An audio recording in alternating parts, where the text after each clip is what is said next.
Bagaimana orang mencintai Allah, sedangkan Allah kada bisa dilihat dengan mata, kada bisa didengar dengan telinga, kada bisa dicium dengan penciuman, kada bisa diraba dengan indera sentuhan.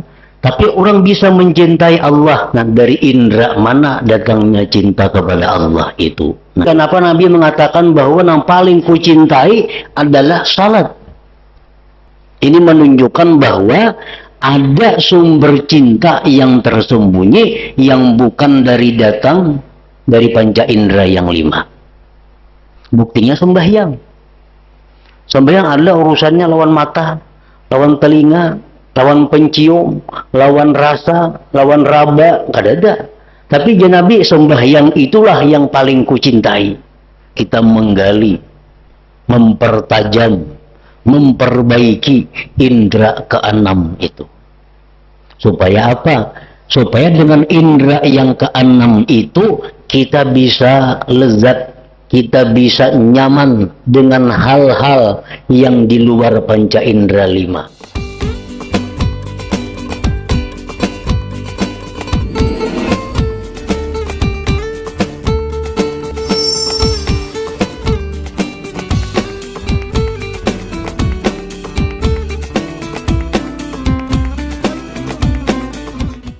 Bismillahirrahmanirrahim. Alhamdulillahi rabbil alamin.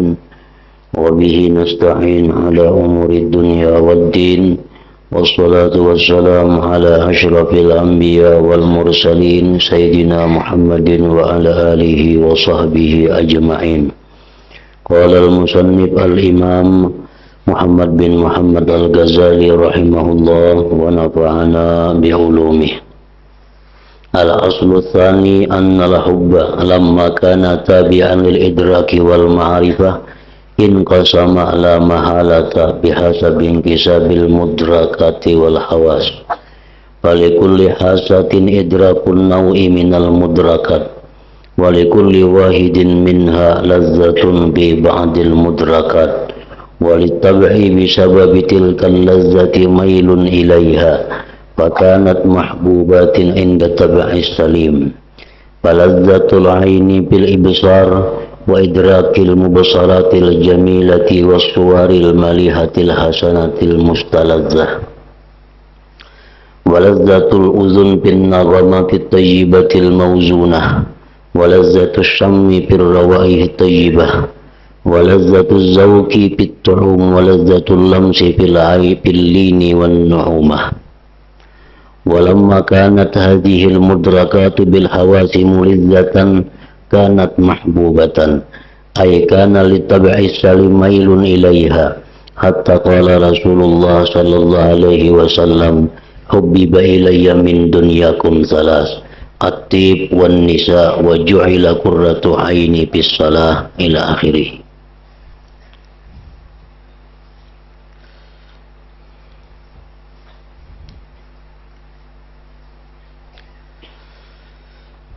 Makna daripada kalamul Imam Al-Ghazali rahimahullah wa nafa'ana bi'ulumi.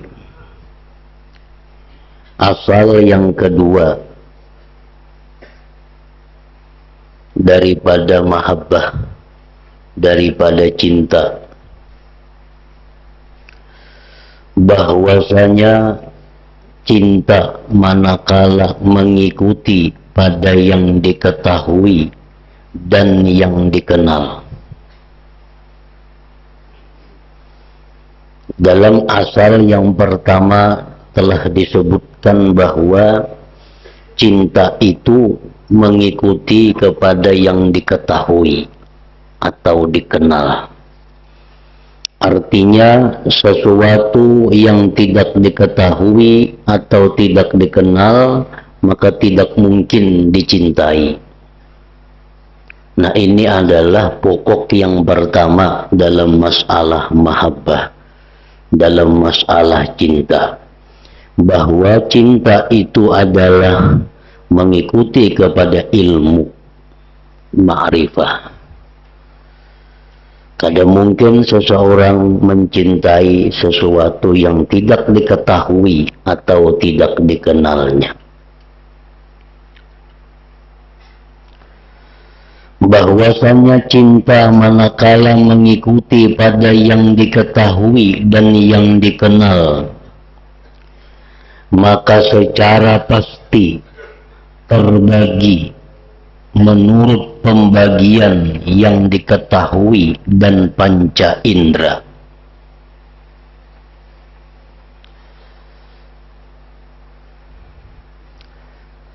Sebab untuk mengetahui sesuatu itu diperlukan panca indera. Jadi berapa macam ada panca indera, maka berapa macam itulah sumber datangnya cinta. Berapa macam hawasul panca indera kita, maka dari situ bermacam-macamlah datangnya mahabbah tadi. Maka secara pasti terbagi itu mahabbah, itu cinta menurut pembagian yang diketahui, yang dikenal dan panca indera.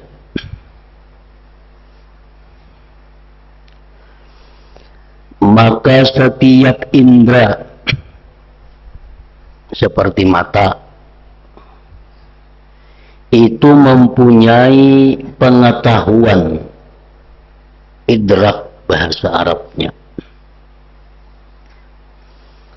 Maka setiap indera itu mempunyai pengetahuan, idrak bagi satu macam dari yang diketahui.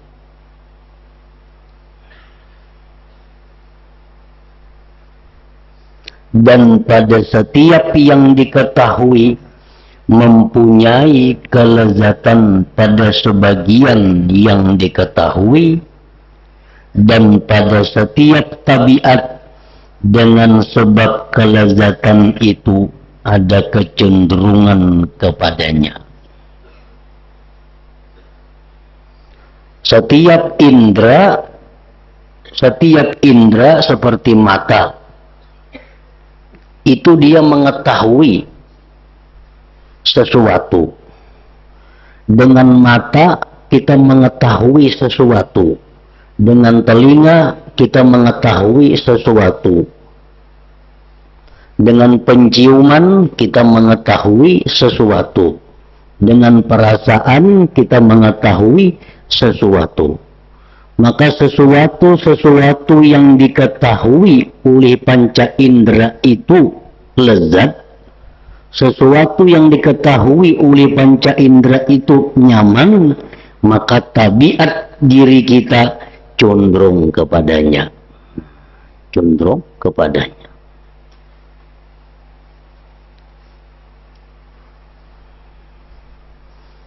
Jadi tabiat diri kita ini condong, artinya mengarah kepada sesuatu yang lezat. Lezat itu didapat melalui panca indera tadi.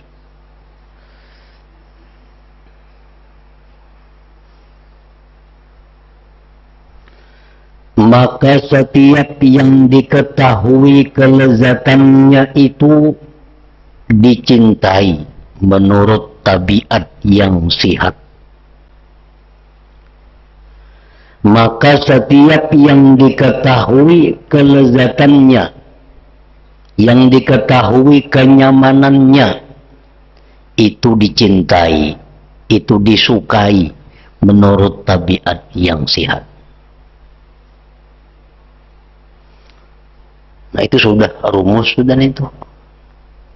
Itu sudah semacam kaidah bahwa sesuatu yang diketahui nyaman, tabiat kita cenderung ke situ. Nah, tabiat kita menuju ke situ.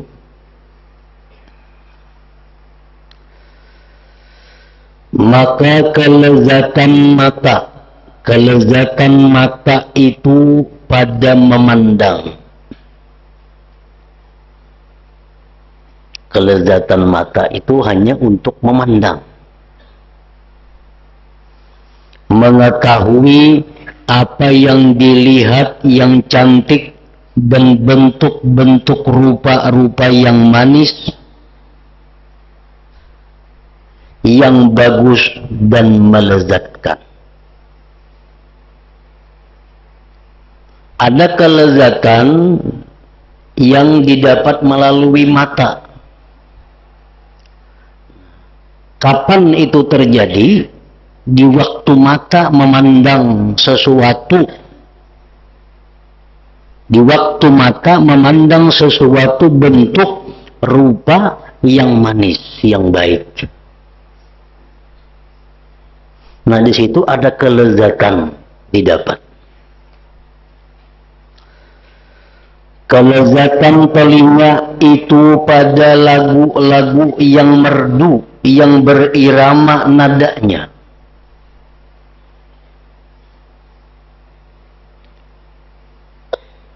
Di waktu kita mendengarkan suara yang indah, di waktu kita mendengarkan suara yang merdu, yang berirama, timbul kelezatan di dalam hati kita. Di mana kelezatan itu datangnya sumbernya? Dari panca indera telinga.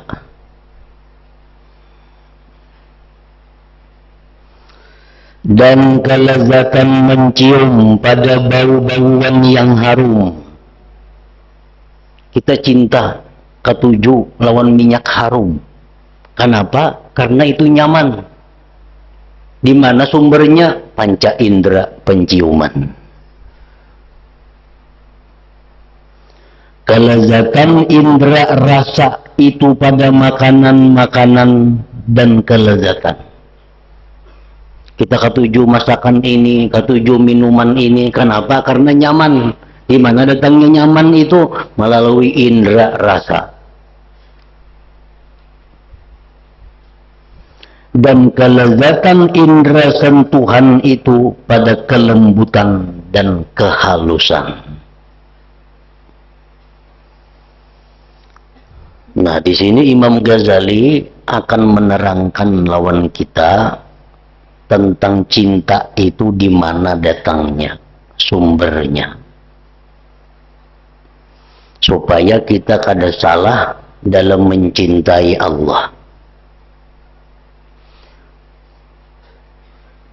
Kalau mencintai harum-haruman itu sumbernya dari panca indera hidung. Karena nyaman dicium. Kalau makanan yang nyaman-nyaman kita ketuju, karena itu melezatkan, datangnya dari panca indera rasa. Sesuatu yang bagus, yang cantik, yang tampan, yang indah, itu menyenangkan, melezatkan dipandang mulih mata. Dari mata sumbernya cinta itu. Yang ujungnya nanti Imam Ghazali akan menerangkan bagaimana orang mencintai Allah. Sedangkan Allah kada bisa dilihat dengan mata, kada bisa didengar dengan telinga, kada bisa dicium dengan penciuman, kada bisa diraba dengan indera sentuhan. Tapi orang bisa mencintai Allah. Nah, dari indera mana datangnya cinta kepada Allah itu? Nah, itu inti yang akan dibahas oleh Imam Ghazali. Tapi beliau mulai daripada yang zahir-zahir, mulai daripada yang nampak, yang masuk dalam akal kita.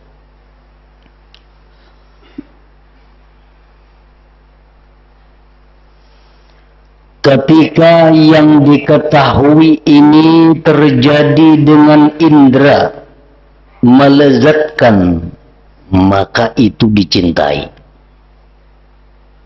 Ketika yang diketahui ini terjadi dengan indera, melezatkan, maka itu dicintai.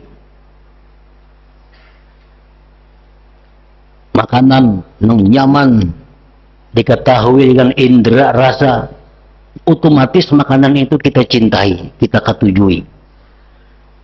Pemandangan-pemandangan yang indah yang bila kita pandang menimbulkan kelezatan, otomatis itu kita cintai. Nah, maksudnya bagi tabiat manusia yang sehat itu ada kecenderungan kepadanya yang lezat dan nyaman itu.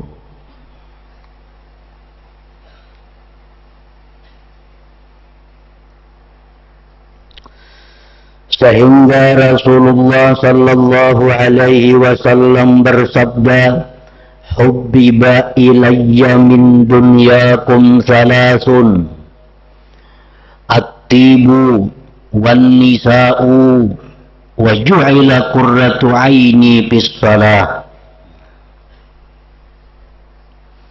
Ini Nabi kita bersabda. Ujar Sidin, dicintakan kepadaku dari duniamu itu 3 perkara. Jadi jar Nabi, dalam dunia ini ada 3 yang aku cintai, yaitu harum-haruman. Nabi kita sangat suka dengan yang sifatnya harum.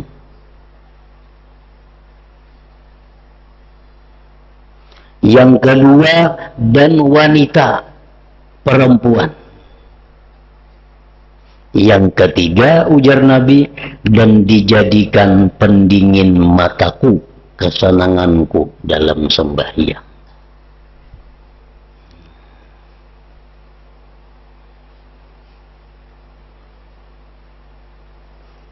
Artinya apa?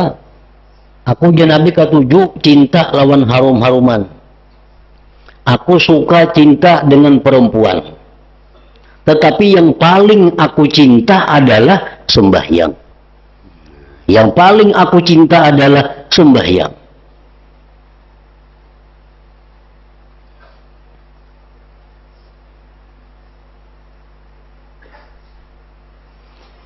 Harum-haruman itu disebut dicintai oleh Nabi. Dan sebagaimana dimaklumi bahwa bagi mata dan telinga pendengaran itu tidak ada bagian padanya. Urusan harum-haruman ini mata kada ada jatah. Mata kada membedakan mana nang harum, mana nang kada. Telinga sama, kada kau membedakan mana nang harum, mana nang kada. Akan tetapi bagi indera pencium saja. Yang mengetahui ini harum, ini kada adalah indera pencium.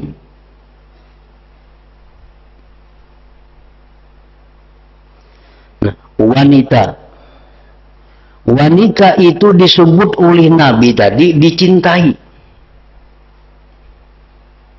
Dan tidak ada bagian pada wanita itu melainkan bagi indera mata dan penyentuh.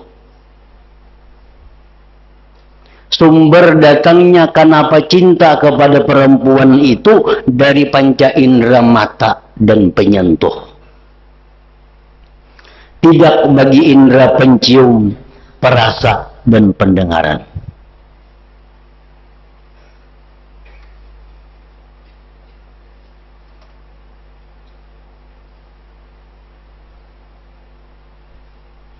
Jadi artinya bahwa wanita itu dicintai karena 2 alasan.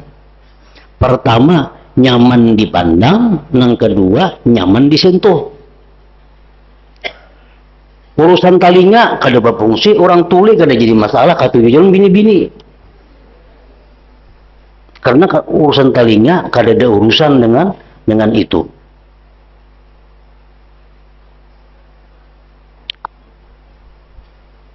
Nah, yang ketiga, Rasulullah menyatakan, dan salat, nah salat sembahyang disebut pendingin mata. Artinya yang paling beliau cintai adalah salat, dan dijadikannya beliau paling dicintai. Dan telah maklum bahwasanya 5 indera itu tidak ada bagian pada salat. urusan penciuman, penglihatan, pendengaran, pengerasaan, adalah salat itu masuk di situ, ada. Tapi kenapa Nabi mengatakan bahwa yang paling kucintai adalah salat? Nah, ini menunjukkan bahwa berarti ada sumber cinta dari bukan indera yang 5 itu. Ini menunjukkan bahwa ada sumber cinta yang tersembunyi yang bukan datang dari panca indera yang 5. Buktinya sembahyang. Sembahyang adalah urusannya lawan mata, lawan telinga, lawan pencium, lawan rasa, lawan raba, nggak ada. Tapi Nabi sembahyang itulah yang paling kucintai dibanding wanita dan harum-haruman tadi.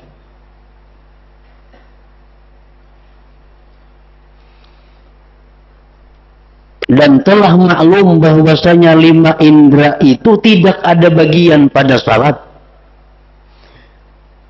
Bahkan atau tetapi itu sembahyang adalah bagian indera yang ke-6. Kelezatan, kenyamanan sembahyang itu bersumber atau diperoleh dari indera yang ke-6, yang tempat sangkaannya adalah hati. Tidak ada diketahui kecuali oleh orang yang mempunyai hati. Nah, jadi amun orang kada berisi hati, kada kawa cinta kepada sembahyang. Karena sembahyang itu sumber kenyamanannya dari hati. Kalau orang kada punya hati, kada akan bisa cinta kepada Allah. Karena Allah kada bisa diperdapati dengan panca indera yang 5. Tapi Allah hanya bisa diketahui, dikenal oleh hati. Kalau kita kada punya hati, kada akan bisa ada cinta kepada Allah.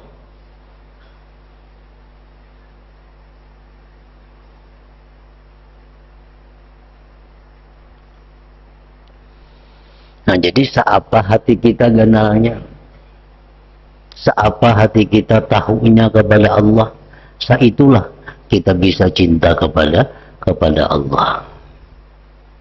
Seapa hati kita ada, seapa ada hati kita kenalnya, saitulah hati kita bisa cinta dengan sembahyang itu. Sesuatu yang kita cintai itu akan menghilangkan kesusahan.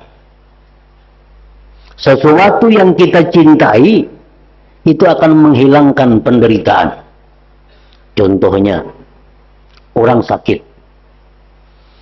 Kalau si sakit ini cinta lawan sesuatu. Datang sesuatu itu, nah maka rasa sakitnya pun akan hilang. Kenapa? Karena kuatnya cinta kepada sesuatu itu. Orang dalam kesusahan, dalam keadaan pikiran kada karuan, datang ada orang yang dicintainya, otomatis itu hilang. Nang dalam pikirannya cuma adalah orang yang dicintainya. Nah, itulah sembahyang. Berhubung sembahyang itu paling dicintai Nabi, maka setiap kali Nabi mengalami masalah, setiap kali Nabi mengalami kesulitan, badara ila shalah, Nabi segera sembahyang. Nah, ini bagi Nabi kita sembahyang itu paling dicintai sih. Di kesusahan apapun yang datang kepada Nabi, biasa dia sembahyang lapang.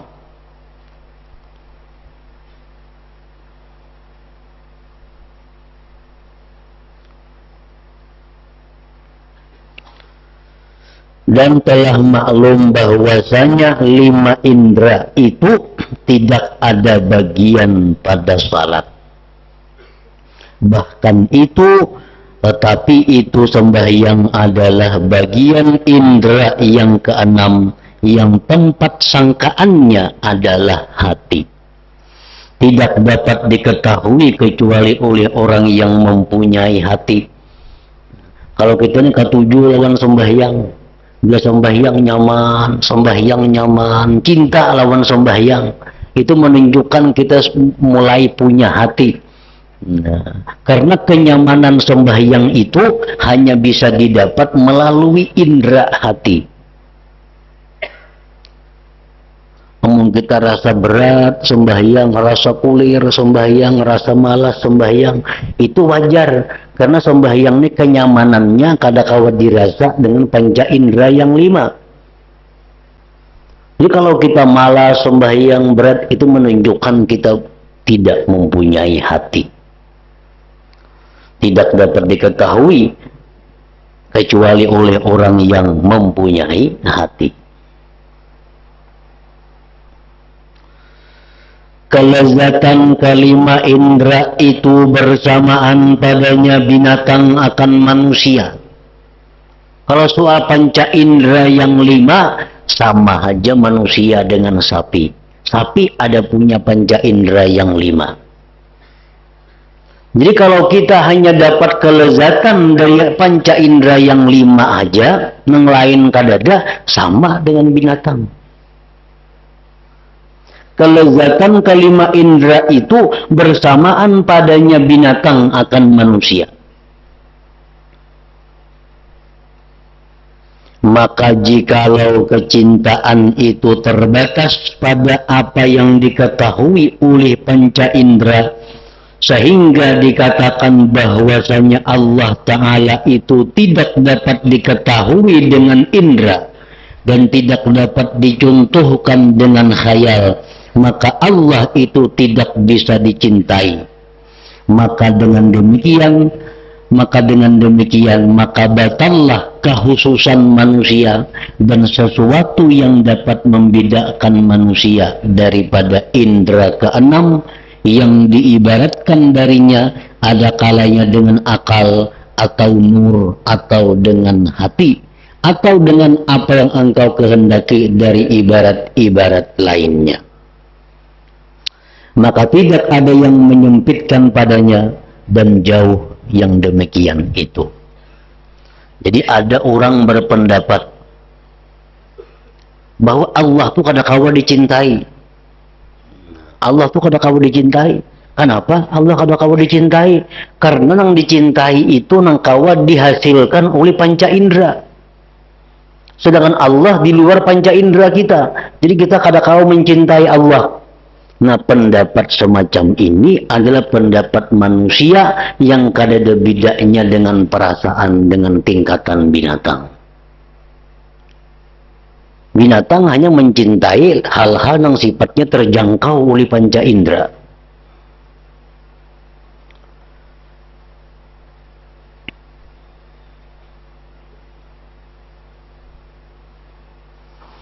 Nah, jadi Imam Ghazali ingin mengajak kita bahwa kita menggali, mempertajam, memperbaiki indera keenam itu. Supaya apa? Supaya dengan indera yang keenam itu kita bisa lezat, kita bisa nyaman dengan hal-hal yang di luar panca indera 5. Sekarang ini kita hanya ketujuh melihat yang nyaman dilihat, hanya mendengar yang nyaman didengar, hanya merasakan yang nyaman dirasa, tapi kita belum bisa merasakan kayak apa nyamannya sembahyang, kayak apa nyamannya sujud, kayak apa nyamannya zikir. Kita belum merasakan itu, sehingga kita kada bisa cinta dengan itu, karena kita belum punya hati yang baik. Belum punya hati yang baik. Maka hati yang baik itulah yang menangkap pengenalan kepada hal-hal yang bersifat maknawi seperti sembahyang dan lain-lainnya tadi.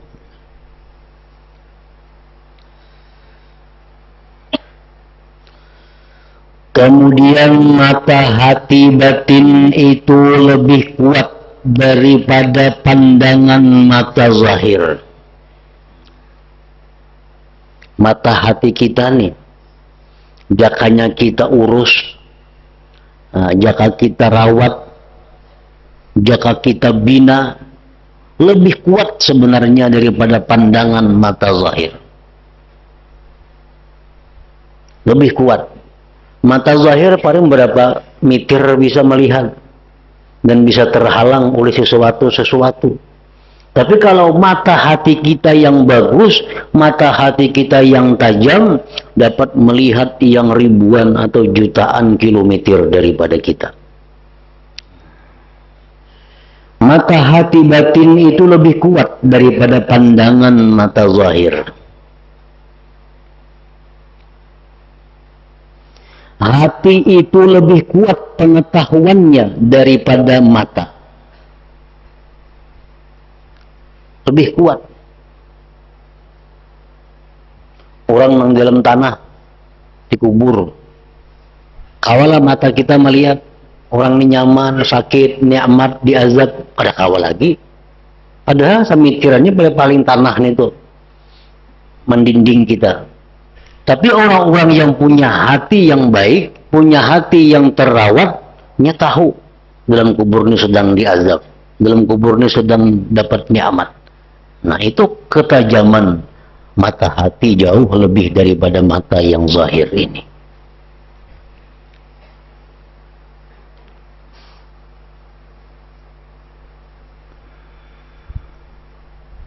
Oleh karena itu, mata zahir ini lemah. Kadakawa mata zahir ini untuk menyaksikan sesuatu yang berhubungan dengan Allah.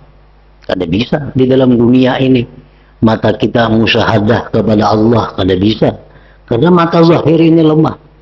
Orang yang bisa musyahadah dengan Allah itu orang yang punya mata hati yang bagus.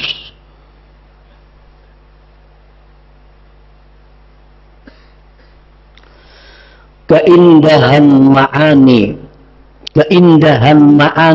atau keindahan maknawi atau keindahan batiniah yang diketahui dengan akal itu lebih besar daripada keindahan bentuk-bentuk zahir bagi pandangan mata. Maka dengan pasti kelezatan hati itu dengan apa yang diketahuinya dari perkara-perkara ketuhanan yang mulia, yang sulit diketahui oleh indera itu lebih sempurna dan lebih berhasil. Maka kecenderungan tabiat manusia yang selamat dan akal yang sihat kepadanya itu lebih kuat.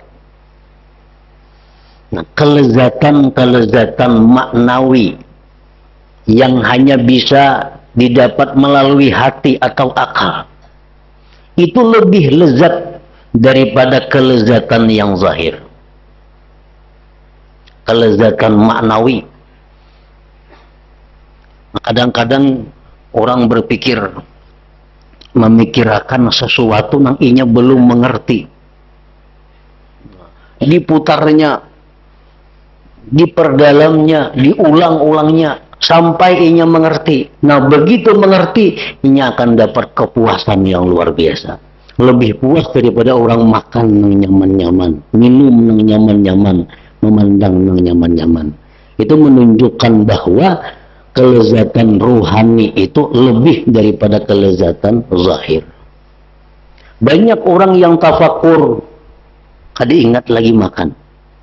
Banyak. Kada usah orang tafakur urusan kebaikan, orang becatur aja banyak kada ingat makan. Kada usah berpikir tentang yang baik-baik. Becatur itu apa? Ada kelezatannya secara zahir, kada napa-napa.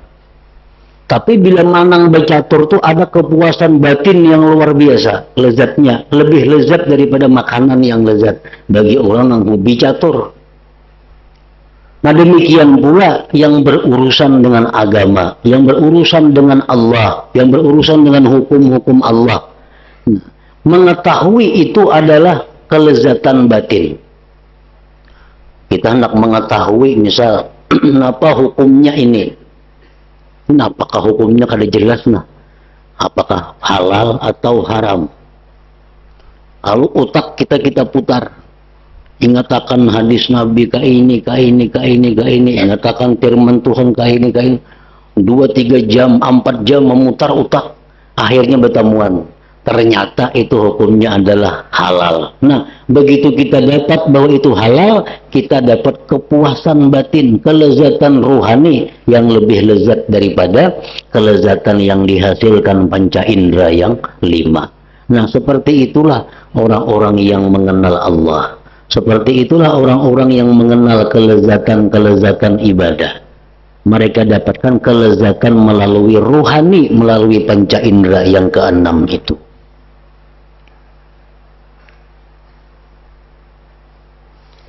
Dengan demikian, maka tidak mengingkari dan tidak ada makna bagi cinta. Tidak ada makna bagi cinta melainkan kecenderungan kepada apa yang pada mengetahuinya itu ada kelezatannya. Tidak ada makna bagi cinta melainkan kecenderungan kepada apa yang pada mengetahuinya itu ada kelezatan. Itu cinta.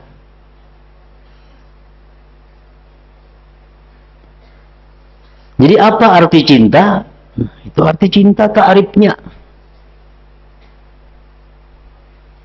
Kecenderungan hati kepada sesuatu yang melezatkan.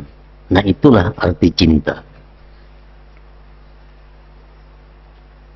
Sebagaimana yang akan datang penguraiannya.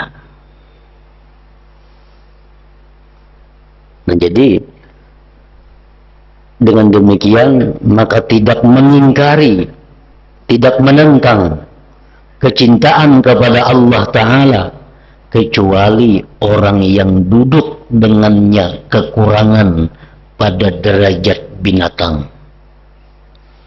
Maka ia tidak melewati sama sekali pada pengetahuan indera yang 5. Jadi kalau orang hanya bisa mengelola, bisa merawat, bisa merasakan 5 panca indera, orang ini kada akan bakal bisa mencintai Allah, kada akan bisa mencintai sembahyang, kada akan bisa mencintai membaca Al-Quran, kada akan bisa mencintai zikrullah. Kenapa? Karena hal-hal itu kada bisa didapat dengan panca indera yang 5. Nah, tetapi kalau kita ini ada mempunyai indera yang ke-6 yang disebut dengan ainul basirah atau mata hati atau akal atau nur ngarannya. Nah, bila kita ada punya itu, kita akan bisa mencintai Allah. Kita akan bisa mencintai sembahyang, bisa mencintai zikrullah, bisa mencintai ibadah. Sebesar apa kita punya itu, sebesar itulah cinta kita kepada yang tersebut tadi. Nah, inilah yang kedua daripada pokok pengertian mahabbah, cinta itu pada dasarnya. Nah, kemudian asal yang ketiga pula.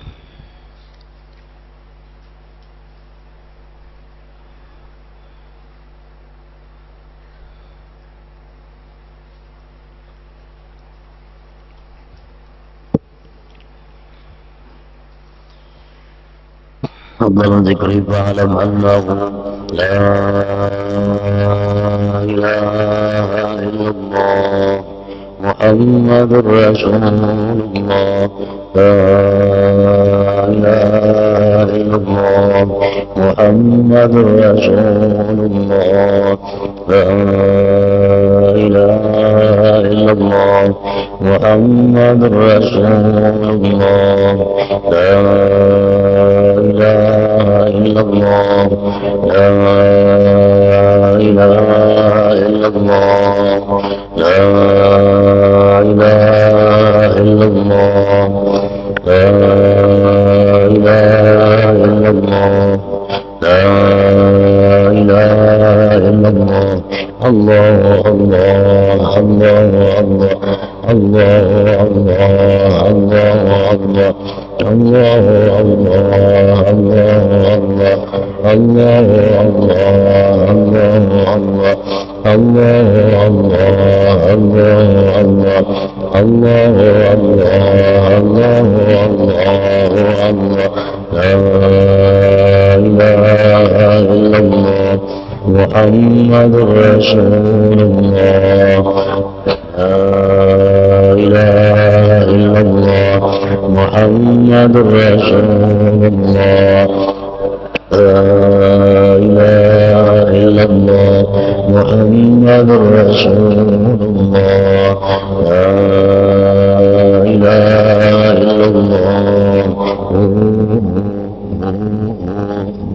الفاتحة. إياك نعبد وإياك نستعين